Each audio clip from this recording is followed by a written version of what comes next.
Halo, Assalamualaikum warahmatullahi wabarakatuh. Berjumpa lagi dengan channel saya dari Seondi. Gimana kabarnya teman-teman hari ini? Semakin baik, dan semakin sangat baik. Itu yang saya harapkan dari teman-teman. Mudah-mudahan pada hari ini teman-teman sudah bisa merubah segala sesuatunya, sudah bisa sehat walafiat, sudah bisa makan enak, sudah bisa tidur enak, sudah bisa jalan-jalan, sudah bisa kemana-mana, dan sudah tidak ada lagi yang dirasa oleh teman-temannya kecuali rasa senang, rasa bahagia, rasa nyaman di dalam tubuh teman-teman.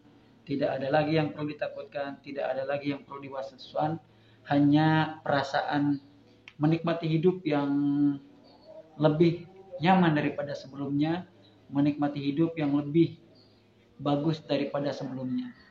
Oke, itu merupakan hal yang sangat membuat saya bahagia jika teman-teman sudah ada di posisi seperti itu. Oke teman-teman, kali ini ya terima kasih yang sudah bergabung di channel saya, dan terima kasih juga kepada teman-teman yang sudah berpartisipasi ya lewat WA, kemudian lewat Instagram juga gitu kan, lewat Facebook juga. Ya, silakan pokoknya pertanyaan-pertanyaan teman itu silakan, mau di kolom komentar lebih bagus gitu kan, kemudian di FB juga nggak apa-apa. Ya, selagi saya sempet, mungkin selagi saya ada waktu, insya Allah akan saya balas ataupun saya jawab. Karena memang keluhan-keluhan itu akan apa ya, akan biasanya berkurang kalau teman-teman sudah diceritakan pada orang gitu kan, pada orang yang tepat.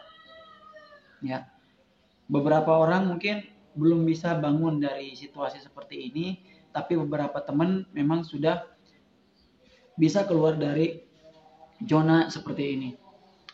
Ya, teman-teman apa sih gitu kan hal yang perlu dilakukan untuk mengurangi anxiety, untuk mengurangi kecemasan gitu kan, untuk mengurangi psikosomatis.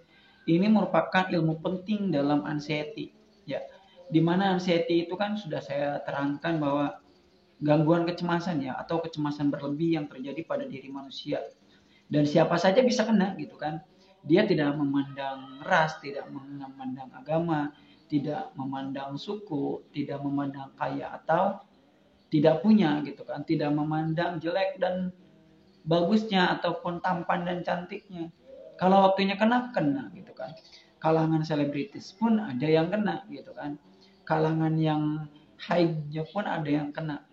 Namun ya kadang-kadang beberapa orang yang terkena itu ada yang berjibaku dengan pengecekan pribadinya, ada yang berjibaku dengan melawan diri sendiri itu, ada yang berjibaku dengan kenyamanannya di rumah gitu kan.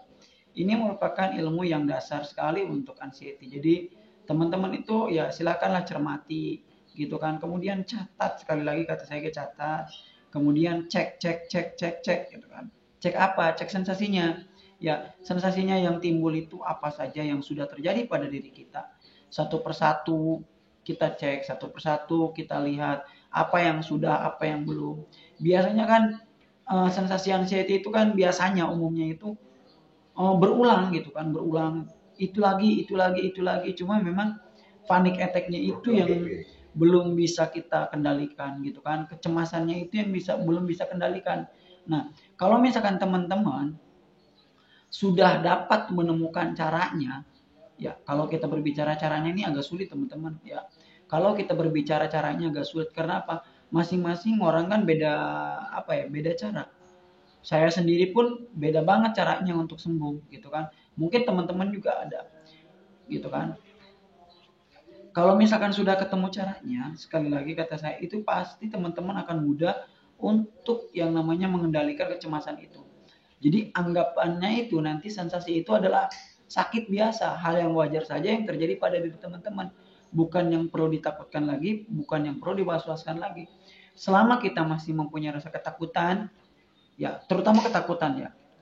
Kemudian selama kita masih belum bisa beradaptasi dengan sensasi, saya rasa itu akan selalu ada gitu kan. Sensasinya mungkin akan bertambah lagi, akan bertambah lagi. Nah, berarti yang salahnya di sini adalah pola pikir kita.